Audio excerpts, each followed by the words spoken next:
Galaxy S23 brings useful charging bypass feature for gamers. Samsung introduced a lot of subtle improvements with the Galaxy S23 and its preloaded One UI 5.1 interface. One of the new features includes a charging bypass option on all the S23 variants. The feature could be very helpful for gamers or anyone who wants to take extra care of the battery. The pause USB power delivery feature, which can be found in Galaxy S23's game booster settings, allows the phone to supply the input power directly to the processor. This means that the phone's battery won't get charged when this feature is active. Bypassing the charger's power directly to the chipset generates less heat, thereby leading to improved thermals and better sustained performance. It also helps with battery health.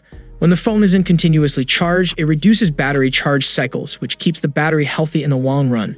This feature is currently only available on the Galaxy S23 series. We are not sure if it is restricted to newer hardware or if a newer version of Game Booster will also bring the feature to older phones.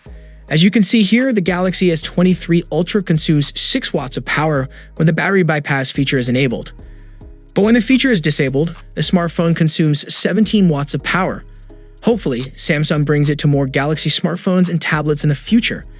And it is weird to see Samsung not even mentioning this feature in its launch event or One UI 5.1 changelog. Meanwhile, Samsung Galaxy S23 series breaks pre-order records in India. Galaxy fans across the globe and in India were pretty pleased with the upgrades the phone brings over its predecessor, and looking at the pre-booking numbers, the excitement of getting your hands on the Galaxy S23 series is clearly visible. Last week, Samsung announced its brand new Galaxy S23 series, and despite the price hike, the company secured around 140,000 pre-orders in the first 24 hours in India. That's about twice the Galaxy S22 pre-orders from last year, and it shows a strong demand for premium devices in the country, and perhaps Samsung's pre-order deals and goodies tip the scale in its favor.